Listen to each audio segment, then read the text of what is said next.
Have you ever sat by the bedside of a loved one and felt that deep, quiet pull in your heart? A sense that their time with you might be slipping away? Maybe it's not something they've said, or even something obvious like an illness progressing.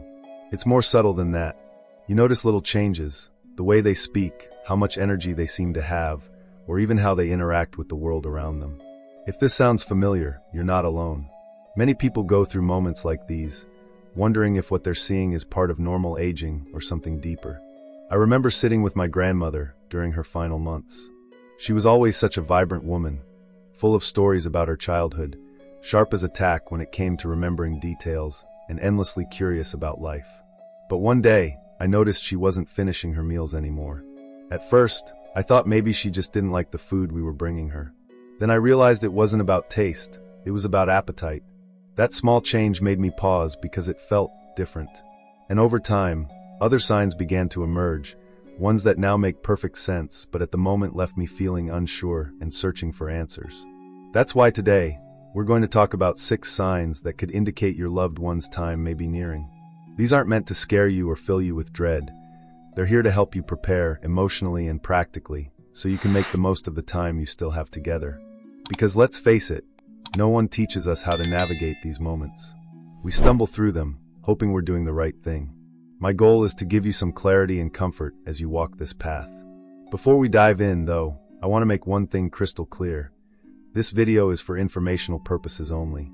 It's based on research and real-life experiences, but everyone's journey is unique. Always consult with a healthcare provider if you're concerned about a loved one's health. Aging and end-of-life care are deeply personal topics, and while science gives us insights, there's no one-size-fits-all answer. So please, take what resonates with you and leave the rest. Now, let's start with the first sign, changes in appetite. This was the very first thing I noticed with my grandmother, and research shows it's quite common near the end of life. The body starts to slow down, and sometimes eating becomes less of a priority. According to the National Institute on Aging, decreased appetite can occur as part of the natural dying process. It's not necessarily painful or uncomfortable for the person. It's simply their body signaling that it needs less fuel. But here's the tricky part. As caregivers or family members, watching someone eat less can feel alarming. You might find yourself urging them to just try a bite, or worrying they'll get weak without proper nutrition. I know I did. What helped me was understanding that forcing food isn't always the best approach. Instead, focus on offering small, nutrient-dense options they enjoy, things like smoothies, soups, or favorite snacks. Even a few bites can provide comfort without overwhelming them. Another aspect of appetite changes is hydration. Dehydration is a risk, especially if swallowing becomes difficult. One study published in the Journal of Palliative Medicine found that keeping fluids accessible and encouraging sips throughout the day can make a big difference. For example, keeping a water bottle nearby or offering iced chips can help maintain hydration without pressuring the person to drink large amounts at once. Let's tie this back to something actionable. If you notice your loved one eating less, resist the urge to panic. Instead, observe whether they're still comfortable and alert. Are they enjoying lighter meals? Do they perk up when offered something sweet or savory that reminds them of happier times? These little adjustments can ease your worries while honoring where they are in their journey. Now, the second sign is withdrawal from social interactions. Have you ever walked into a room and seen your loved one staring off into space, seemingly lost in thought? Or perhaps they used to love hosting family gatherings, but lately, they've been declining invitations or spending long periods alone. This kind of withdrawal isn't unusual as people near the end of life. In fact, researchers at Harvard Medical School suggest that turning inward is often a natural part of preparing for death. It's almost as if the person is saying goodbye, not just to others, but to the world itself. When I saw this happening with my grandmother, it broke my heart. She had always been the center of our family, the one who brought everyone together. Seeing her retreat into herself felt lonely, but then I read something that changed my perspective. A hospice nurse once told me, "Withdrawal isn't abandonment, it's reflection." Those words stuck with me. They reminded me that my grandmother wasn't pushing us away. She was processing her own emotions in her own time. So what can you do if you notice this behavior? Start by respecting their need for solitude while gently reminding them you're there. Sometimes, just sitting quietly beside them can mean more than trying to spark a conversation. Other times, sharing a memory or telling a funny story can bring a smile to their face. Remember, connection doesn't always require words. It's about presence. Speaking of presence, let's move on to another important topic: physical changes. As your loved one's body prepares for its final chapter, you might notice shifts in their breathing patterns, skin color, or overall energy levels. These changes can be unsettling, but they're also part of the process. Let's explore what they mean and how you can respond in ways that honor their dignity and peace. Stay with me, because understanding these signs isn't just about preparation. It's about creating moments of beauty and connection, even in the hardest times. As we continue our conversation, let's talk about the third sign: changes in breathing patterns. This is one of those things that can really catch you off guard if you're not expecting it. One moment, your loved one might be breathing normally, and the next, their breaths become shallow, irregular, or even punctuated by long pauses. I remember sitting with my grandmother late one evening when her breathing suddenly shifted.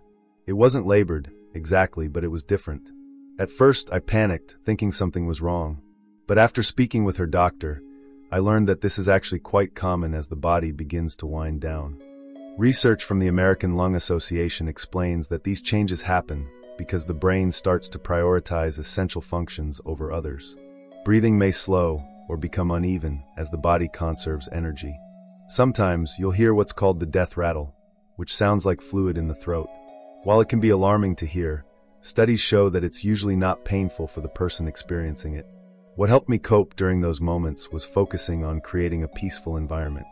For instance, playing soft music or gently holding their hand can provide comfort, not just for them, but for you too. If you notice changes in breathing, try to stay calm and observe. Is the person still comfortable? Are they showing signs of distress, like grimacing or restlessness? If they seem uneasy, repositioning pillows or adjusting the room temperature might help. And don't hesitate to reach out to a healthcare provider for guidance. They can offer practical tips tailored to your loved one's needs. Remember, your presence alone can be incredibly soothing. Just being there, offering quiet support, speaks volumes. Now let's transition to the fourth sign: increased fatigue or sleepiness. You might find that your loved one spends more time sleeping than awake, or they drift off mid-conversation. At first, this can feel frustrating, especially if you've traveled far to see them or carved out precious time in your day to visit. I'll admit, there were days when I felt disappointed because my grandmother would nod off before we could finish talking. But then I reminded myself, she wasn't ignoring me. Her body was simply doing what it needed to do. A study published in the Journal of Geriatric Care highlights that excessive sleepiness often occurs as the body conserves energy for its final tasks. Think of it like a battery slowly running out. It's not personal, it's biological. Over time, I learned to adapt.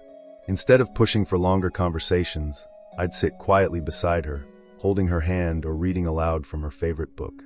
Sometimes she'd wake up briefly, smile at me, and say something profound like, "You always know how to make me feel better."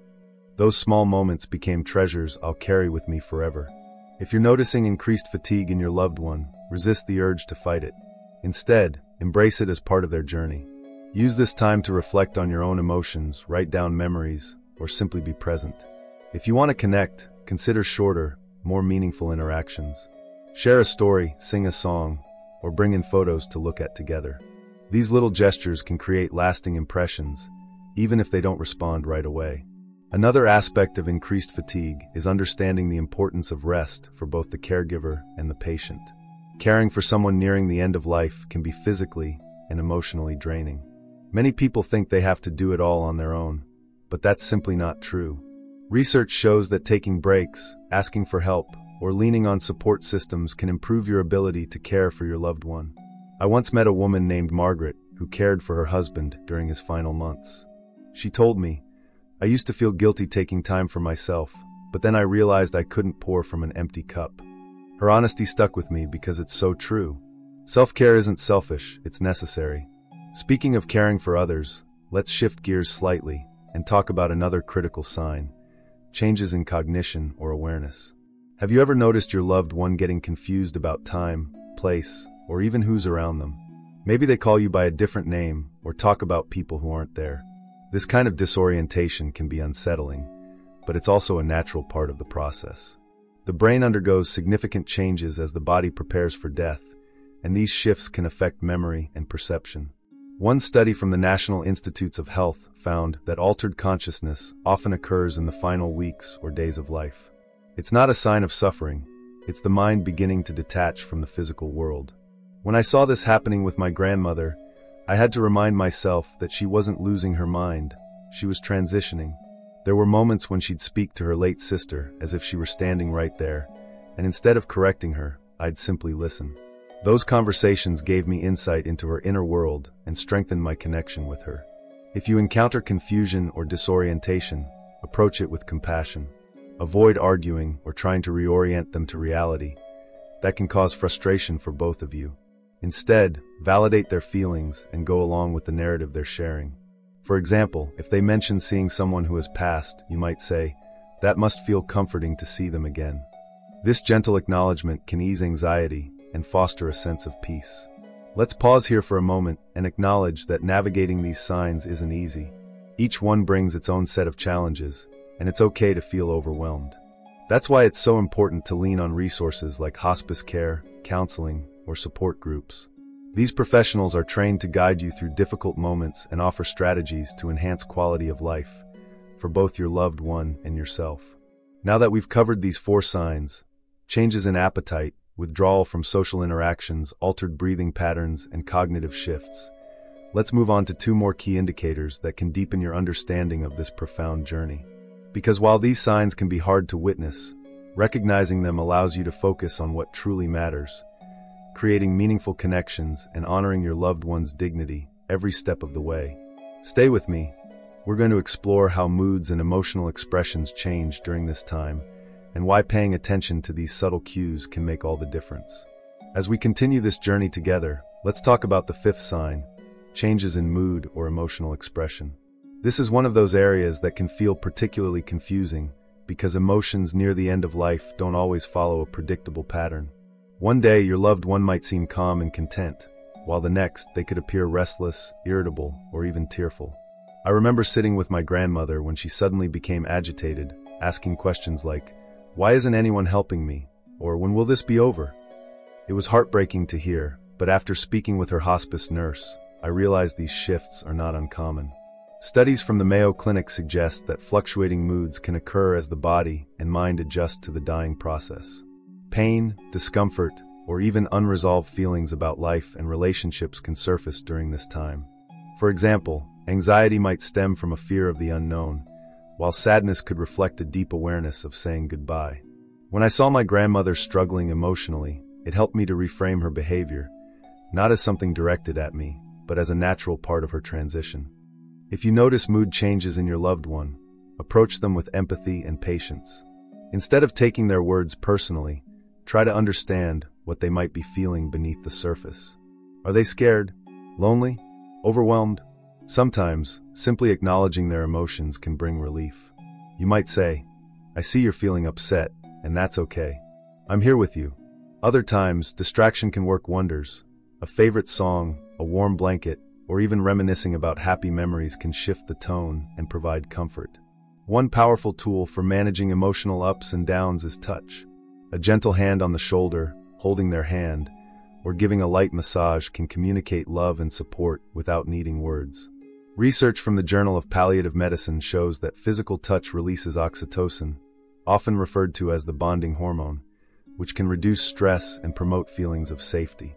I'll never forget how much my grandmother seemed to relax when I held her hand. It was as if my presence grounded her in moments of turmoil.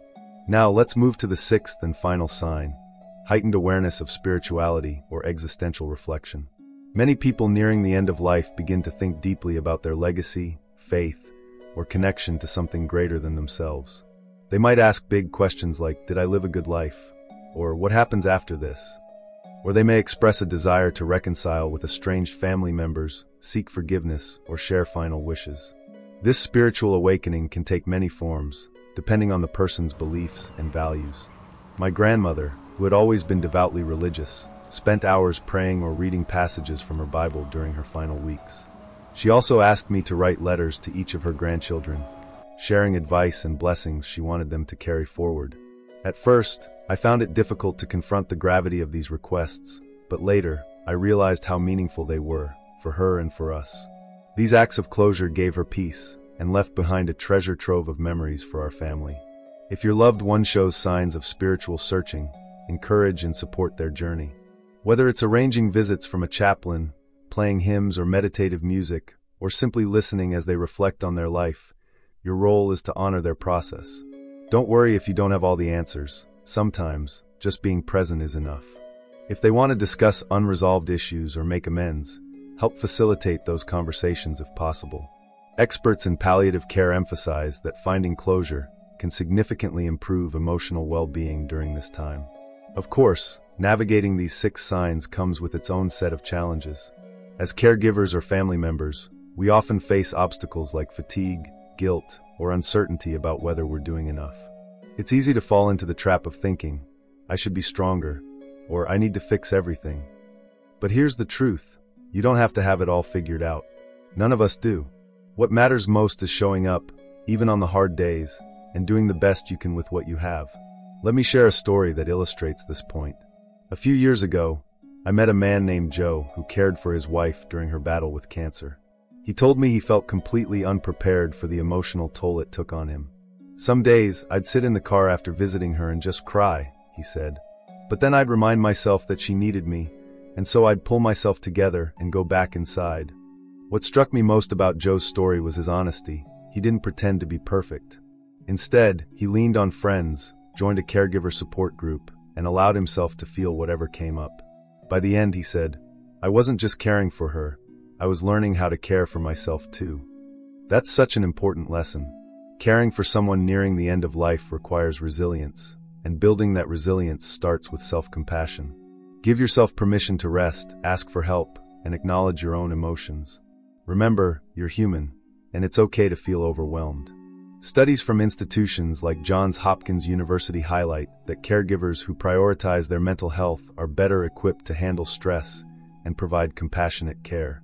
Another common struggle is dealing with practical concerns, things like medical decisions, legal paperwork, or financial planning. These tasks can feel daunting, especially when you're already juggling emotional weight. If this resonates with you, know that resources exist to lighten the load. Hospice teams, elder law attorneys, and social workers can guide you through these processes step by step. You don't have to navigate them alone. Finally, let's talk about mindset. While it's natural to focus on loss during this time, I encourage you to also celebrate the beauty of connection. Think about the laughter, stories, and moments of joy you've shared with your loved one. Those memories aren't erased by illness or age. They're woven into the fabric of your relationship. Even in the midst of saying goodbye, there's space for gratitude and love. For example, I once attended a vigil for a friend's father who was nearing the end of his life. The room was filled with photos, mementos, and heartfelt notes from loved ones. Though it was a somber occasion, there was also a sense of celebration, a recognition of a life well lived. That experience taught me that endings don't have to be solely about grief. They can also be about honoring and cherishing the time we've had. Now that we've explored these 6 signs and discussed ways to overcome challenges, let's wrap things up with some final thoughts and actionable steps you can take today. Because no matter where you are in this journey, there's always room for hope, connection, and growth. Stay with me. We're almost there, and I promise, the conclusion will leave you feeling inspired and empowered. As we bring this conversation to a close, I want to take a moment to reflect on everything we've covered together. We talked about 6 signs that could indicate your loved one's time may be nearing. Changes in appetite, withdrawal from social interactions, altered breathing patterns, increased fatigue, shifts in mood or emotional expression, and heightened spiritual awareness. Each of these signs carries its own weight, but when viewed through the lens of compassion and understanding, they become guideposts for creating meaningful moments during a deeply personal journey. Let me remind you of something important. Recognizing these signs isn't about preparing for loss. It's about making the most of the time you still have. Aging and end-of-life care are often framed as challenges to overcome, but they're also opportunities to listen more deeply, to express love more freely, and to honor the legacy of those who've shaped our lives. When I look back on my grandmother's final months, I don't remember the sleepless nights or the logistical hurdles. What stays with me are the quiet conversations, the shared laughter, and the way she smiled when I held her hand. Those are the treasures I carry forward. Now, let's distill this into some actionable takeaways. First, trust your instincts. You know your loved one better than anyone else, and if something feels different, it probably is. Use the knowledge we've discussed today not to diagnose or predict, but to guide your actions with empathy and care. Second, prioritize presence over perfection. Whether it's reading a favorite book aloud, sharing memories, or simply sitting quietly by their side, being there matters more than doing everything right. And third, lean on support systems. Whether it's family, friends, hospice teams, or online communities, you don't have to walk this path alone. Asking for help isn't a sign of weakness, it's an act of strength. I want to share one last story that ties all of this together. A few years ago, I met a woman named Helen who cared for her husband during his final weeks. She told me how overwhelmed she felt at first, unsure of what to expect or how to respond to his changing needs. But then she decided to focus on one thing each day, a small act of kindness or connection. One day, it was playing his favorite jazz album. Another day, it was brushing his hair because she knew he hated looking disheveled. These tiny gestures added up, creating a tapestry of love and care that both of them cherished. When he passed, Helen said she felt no regrets because she'd given him, and herself, the gift of presence. Science backs this up too. Research from institutions like Harvard Medical School and the National Institute on Aging shows that small, consistent acts of care can significantly improve quality of life for both patients and caregivers. Even something as simple as holding hands has been shown to lower stress hormones and increase feelings of connection. So don't underestimate the power of the little things. They truly do make a difference. Before we wrap up, I want to leave you with a challenge. Think about one thing you can do today to deepen your connection with your loved one. Maybe it's calling them just to say hello, bringing them a comforting meal, or writing them a letter expressing your gratitude. Whatever it is, commit to taking that step. Not tomorrow, not next week, but right now. Because every moment counts, especially when time feels precious.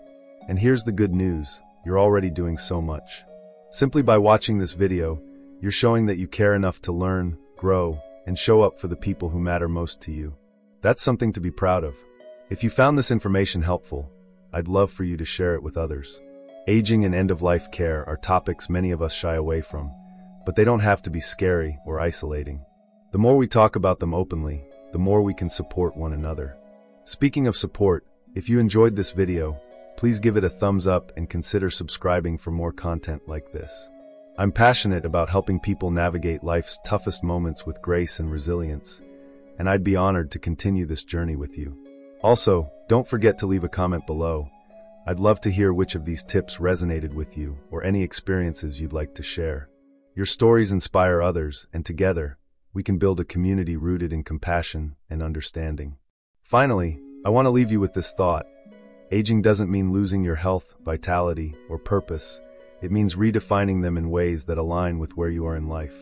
Whether you're caring for someone nearing the end of their journey or navigating your own golden years, remember that every stage of life has its beauty and value. It's up to us to find it, cherish it, and pass it on to future generations. Here's to living your best life at any age. Thank you for spending this time with me. And until next time, take care of yourself, take care of your loved ones, and never underestimate the power of showing up with an open heart.